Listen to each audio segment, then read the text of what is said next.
Hello guys, welcome back to my channel, Butterfly Spirit 314. So guys, today what I wanted to do is I wanted to talk about the question that's posed in the title of this video, which is, do I get my last paycheck after termination? Um,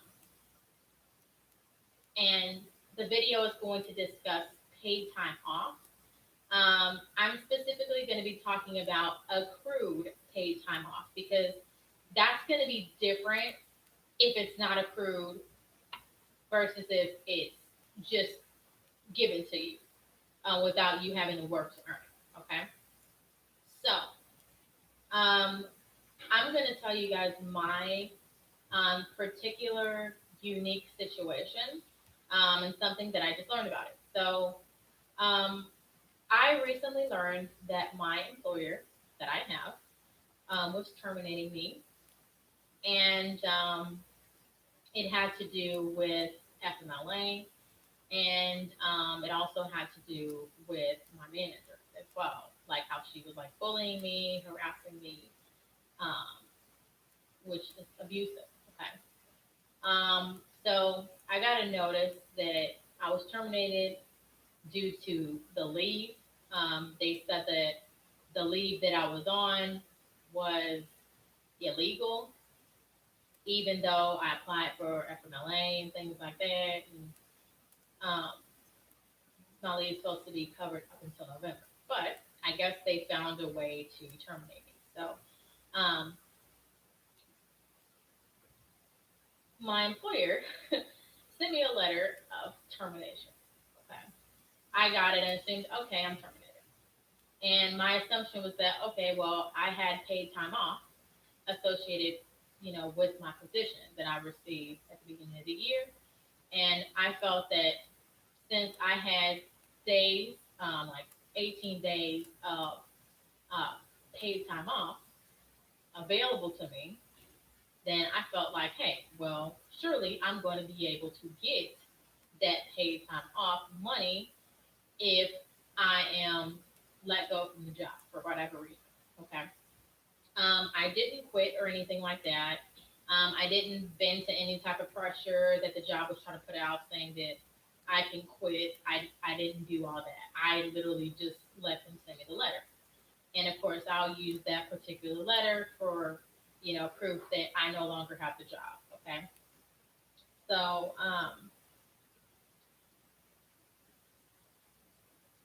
when you are let go from your job, um, you can have a lot going on. You may find that it's unexpected, or you may be in the boat that you knew they was gonna get rid of you anyway. So you kind of feel like, oh, okay, well now I know, okay, and you may have a certain type of calm about being done with the job, especially if you was going through a lot of stuff on the job. Okay, so with a termination, you may find that not everything is set in stone. Okay, my employer sent me a termination letter,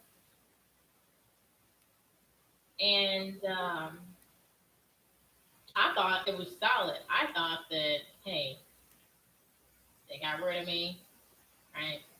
So I'm over here making decisions like, okay, well, it's the end of the job. All right. Well, it's one less struggle off my back. All right. So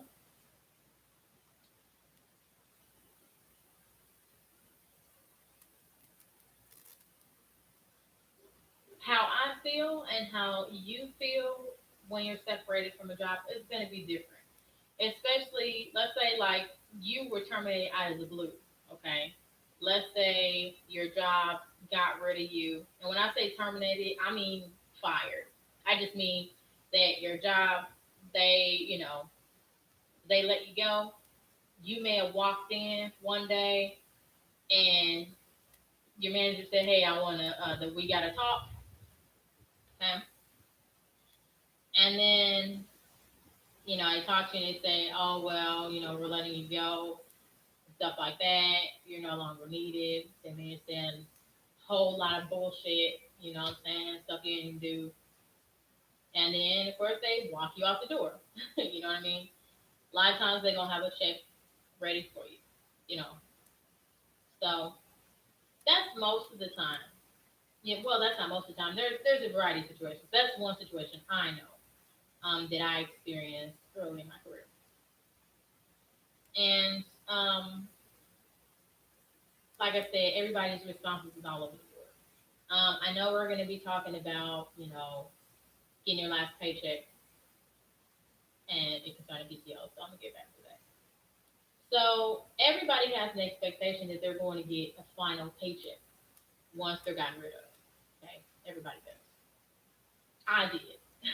That's what I thought. Okay, and I found out just a few minutes ago that my paid time off, in particular, I thought it was given to me.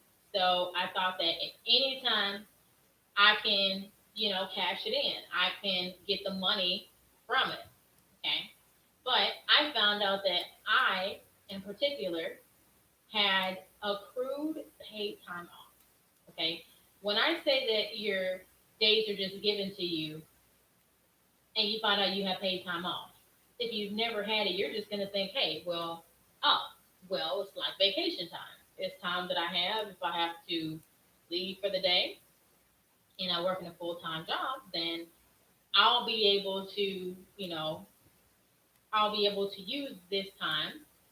And like the time you have to leave work early, that time can be covered by your paid time off.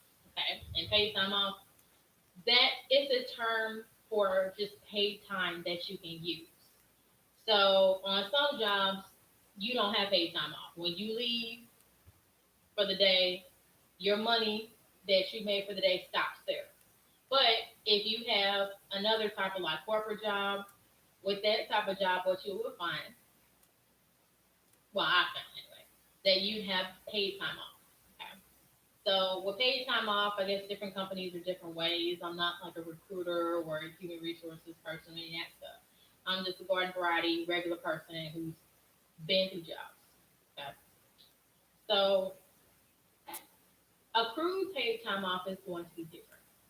Accrued paid time off is going to mean that you earn your paid time off as you work. So you have to work so many hours before you'll be able to get a day of paid time off. Okay. So before you can get that earned time that you can use, should you have to leave work early someday or take off for a day, and you can use that paid time off, you have to earn it by working for it. Okay, that's where accrued paid time off is. It means that you have to work in order to earn the paid time off. That's what you have to do. I'm not sure if that's at a lot of companies. When I worked in jobs, most of the time, the jobs didn't have paid time off. But my most recent one did. So if you have accrued paid time off, if you're let go from your job, you wouldn't have paid time off. That's something I found out. I thought, hey, my paid time off is time I can use anytime and I can get a check from it. And no, you can't get a check from accrued paid time off, especially if you've been out on leave. So if you were pregnant, if you were taking care of a loved one, if you had a serious health condition, if you were adopting a child and caring for that child, you know, then of course you are out on leave.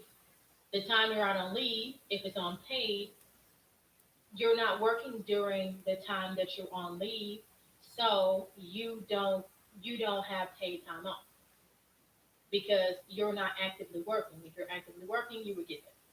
Okay. Um, Other companies may have it where your paid time off is not accrued and you're just given that and you can use it for whatever you want. You know, this is like my first experience with paid time off that's accrued. So, I'm learning a little bit about it and what's happening. You know. In terms of like vacation pay and sick pay, I really don't know anything about that. I do know you can go online and you can Google accrued paid time off or paid time off that's accrued, and then you'll get some articles that are going to pop up for that, like human resource articles and stuff, but they'll be easy for you to read. Okay. So, one thing you should do is if you are finding yourself looking for a new job and you land a job with a new company and they say they have paid time off, ask them before you accept the job if the paid time off is accrued or not. I mean, you know, you can take a job where the paid time off is accrued if you know you're going to be actively being there and everything else. You can definitely do that, okay, if you want to. You don't have to do anything you don't want to, but asking if it's accrued kind of gives you a bigger picture of what's happening. You know, if it's not accrued and you just get the time you can use whenever, go for it. You know, everybody's gonna make their decision about the jobs they choose based off of the information they have available or what people tell them. The purpose of this video was to just let you know that if you have accrued paid time off and you haven't been working because you've been on leave, then you're not going to get accrued paid time off if you have already used a good amount of it as part of your job, you know. And I think that it's a dirty trick for paid time off to be accrued, but hey, it's all in how your employer runs the company and at what their policies are. You know what I mean? For some people, they're going to go to another job where the policies may not be as strict as where they are. So I think it would be cool if the paid time off that you get for your job is not accrued, because then if you have to walk, and not you quitting, but if you're laid off, you're terminated, then you can take that pay with you. And there's a lot of people who probably save up their time off or their vacation pay and they only like use it when they know they're gonna leave. But that's a conversation you have to have, yourself with yourself, because you have to decide on, different things when you're hired. You don't know what you don't know. For me, I didn't know nothing about accrued paid time off. But now I do. I know, hey, if a job says that again, I'm going to know that if I have to take FMLA leave, I'm not working, so I'm not accruing paid time off. And that's just something I'm learning, about this. If you're in a similar situation to me and you found this out, feel free to comment. You can talk about your experience if you want to. It's always good when people are talking about their employment experiences, because people who are going to come to work for the employer you're at, they're not going to know. And when I say employer, I mean like job. Okay. So, if we share information together, then we can be more informed as employees. Not all of us are managers and we don't know everything. Not all of us are human resource people, but sharing information actually helps us, different people out. Actually, all of us out, because then we know more when we're walking into a job. When you're in college and you're working towards a college degree, they don't tell you nothing about paid time off. They don't tell you nothing, about, you know, what company policies may be like. They don't tell you that you're going to get a manager who's going to bully, abuse, and harass you. They don't say that. In college and even in high school, a lot of times things are going to be assumed that you're going to get a good job and everything's going to work out and everything's going to be fair. But the truth is, everything is not fair. And jobs are not fair. They can get rid of, you or a whole team of people and not give a damn about it. Okay? So it's something to just say, because I feel like it's important to talk about this topic because it can help somebody out there. If I can help one person, awesome. One person. But hopefully, I hope to help a lot of people with this information. I'm just going by my experience. So, take from it what you will. If you have a question about it, you can definitely ask, and I'll see what I can do about answering it. Like I said, I'm not a human resource expert. I'm not a manager, you know. So I'm not going to come from that perspective, but I can only share my experience because experience is powerful, right? So thank you guys so much for watching this video. I really appreciate you. Like I said before, this isn't about vacation pay or sick pay or any of that stuff. Just about paid time off for now. If I run across the experience where I have vacation pay or sick pay in another job, then I will definitely go ahead and talk about it with you guys. So I appreciate you. Thank you for watching.